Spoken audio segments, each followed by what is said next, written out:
Hello, everyone, and good day. I'm here with Laura Gilliam, the president and CEO of now the new uh, United Way of West Florida. And that's as of today, grand announcement. You've got a lot of changes coming for you. So thank you for coming on our social networks and just spending some time with the chamber today.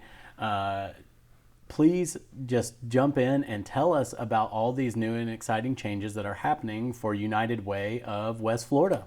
Absolutely. So we got the announcement, or the news rather, last week that the name had officially changed. And so we have notified the public today that we are now the United Way of West Florida.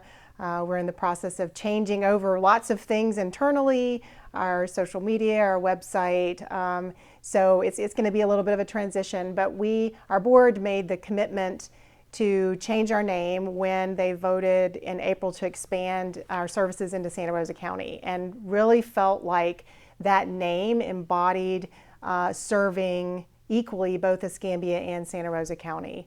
So we're excited about it. Well, that's awesome. So, as you expand into Santa Rosa County, I'm sure that many have asked, what are you all going to do with the existing building that was over there that was used for the same purpose, or what is your role in that function? Sure. So that organization that was over there, the former United Way, it was a separate United Way. And so they own the space, they own the buildings, and we have our building here.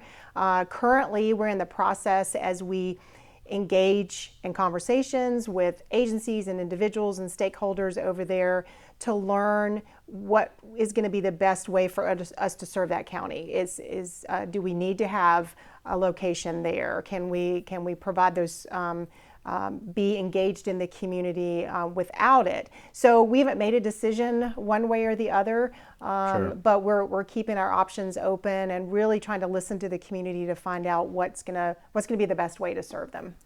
Now, talking about serving the community, you all have been doing some pretty amazing things. And I know just recently at a press conference that you had last week, you made some big announcements. Yes. So these announcements do have a dollar amount, and there are some recipients of these dollars.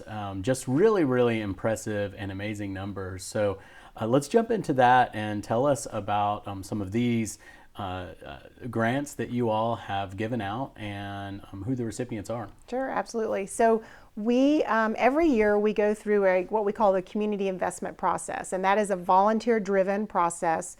The individuals who are part of reviewing applications and going to site visits are volunteers. So anybody who even makes a contribution of $1 is eligible to become a community investment volunteer. So they will review these applications, they will go on site visits, and they make recommendations ultimately, which goes to the board, who makes the final decision regarding the grants. So last week at our press conference, we announced that we are awarding $850,000 to Wow. 800. $850,000 into the community, and that's going to 42 programs that are administered by 29 agencies. So when we invest undesignated donor dollars into the community through these grants, we are investing in programs, and those programs are working to achieve outcomes that have measurable results. And so that's one level of accountability that we get from those agencies that we can then report back to the donors. And all of our funding is focused in the areas of health, education, and financial stability. Okay, and when you say reporting those results and that accountability back to whoever is donating these funds, what are the ways that they're notified or that they're kept in the loop on what's happening? Absolutely. So when we have donor information, because we don't always get that when we have people who are going through workplace campaigns, just Sure. sort of depends.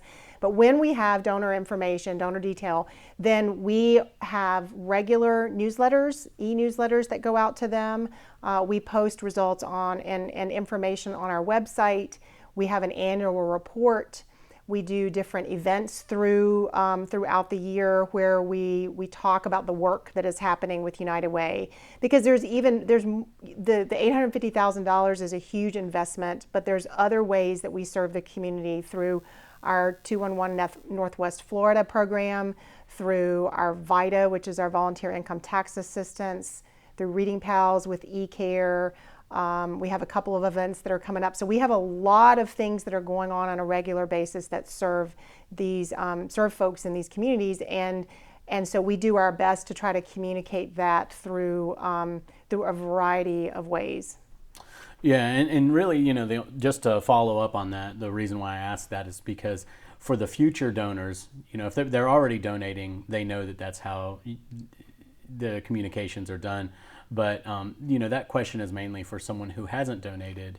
And in this day and age, people are always asking, okay, well, what are these organizations actually doing with my money? So I love that you have that accountability, and you have the way to deliver that to the donors if they choose to provide their contact info. Exactly. And that's where social media can help too, because if folks, we don't abuse having somebody's email address, but if somebody just doesn't want to give that out or doesn't want to give their regular address, then they can stay connected with us through social media. That's a great way. We're on Facebook, we're on Instagram, we're on Twitter. So that is a great way to find out what's going on, events that are coming up, and we do provide information about some of these results that is occurring as a result of the programs that we're investing in.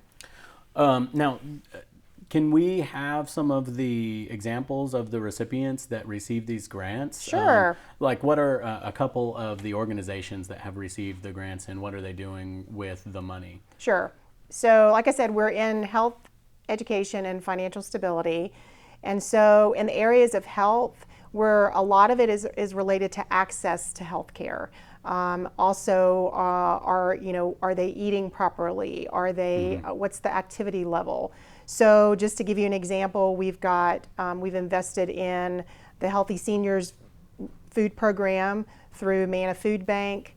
We've also are providing a new grant to Healthy Start in Century. They have the Escambia County Healthy Start Coalition has a program in Escambia County, obviously, but in Century, they've expanded to that area. So that's helping babies get off to a good start. Oh, great. And working with moms and dads in that area.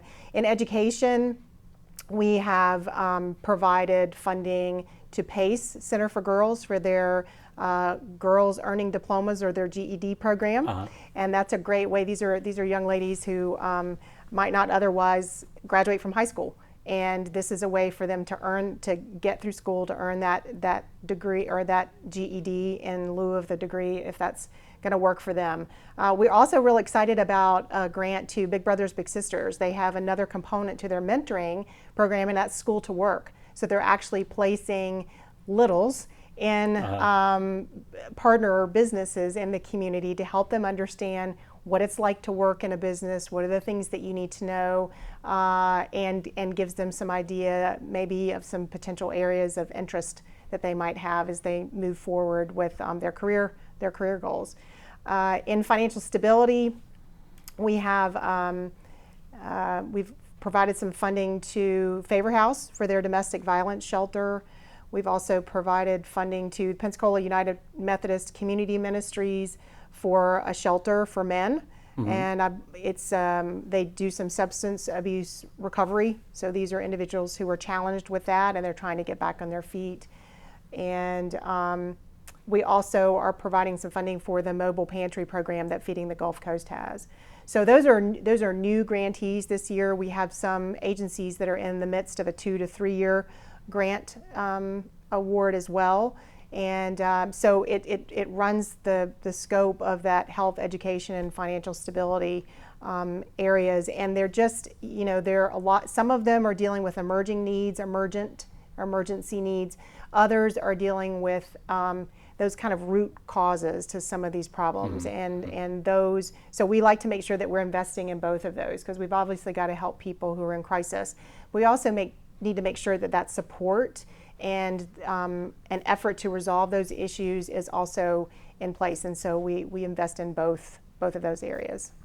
So for someone who wants to donate to United Way of West Florida, I mean, it appears that this is a great opportunity for them if they don't want to have to research and vet all of the different organizations that are in town that could benefit from their donation. This saves them time, makes it more efficient for them because you all are doing the vetting and making sure that the programs that the money is going to and that the grants are going to are legitimate, and that the money is not being abused, and that it's going towards its purpose. And I feel like that's such a great service that maybe some aren't aware of, is that you all are doing all the legwork, right, so someone can provide a donation and give back to their community with confidence. Exactly. And that's exactly right. We have a very rigorous grant process. Prior to that, there is vetting. So there are certain criteria that they have to meet, financial reporting that they have to meet, their standing with the state and with the IRS. So we go through all of that. The application and site visit process is pretty extensive. And so by the time our board has made a decision, you're dealing with an agency and a program that's going to be very effective in the community. And if you're an individual who has children, a soft spot for children, but you also have a soft spot for older adults, or it's really important to you that people have access to health care, and you only have a limited amount of money, then you don't have to make a choice as to whether or not you give to a program that serves children, or a program that serves older adults. When you make that contribution to United Way, those dollars then are distributed to agencies that serve those different populations. The other thing that people don't realize is that there are several of these agencies that draw down state and federal funding, and they are able to use United Way dollars to leverage more money from those state and federal grants. And so the more funds that they're able to, that they receive through the grant process, the more dollars come into the community to serve that population. So that's another way that United Way is able to really kind of expand the impact that we have. Sure. Well, again, applaud everything that you all are doing, and it's the chamber, of course, wants to continue supporting these events that you all are doing, and congratulations on your new brand. Thank you. And your new name, United Way of West Florida. Yes. Now, with that means that there are different ways for people to contact you if they want to get involved. You have not a new website, but a new web address. Right. And then also the same goes with all your social channels. You don't have new pages or anything like that, or new profiles, right, but just a different address to get to the same place. So what are those handles and your new website? Right. So our new website is uwwf.org, and our handles are at uwwfl for Twitter and Instagram and Facebook. All right, and I'll just go ahead and display all three of those so everyone can see that they are all the same. And this is fantastic. So again, congratulations to you all, and congratulations to all of the recipients of the grants that have received these awards. Let's go ahead and wrap this up. Is there anything that you want to tell the viewers out there before we finish off? Sure.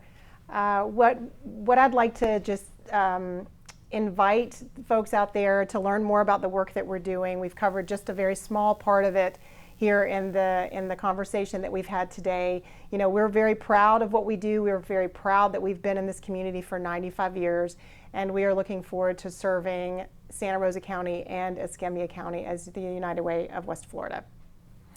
All right. Well, thank you very much, Laura.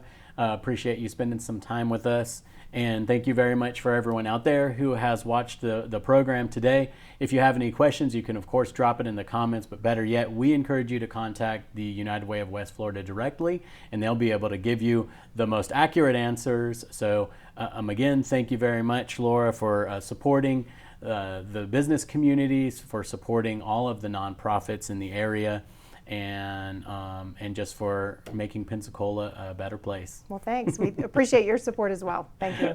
You're welcome.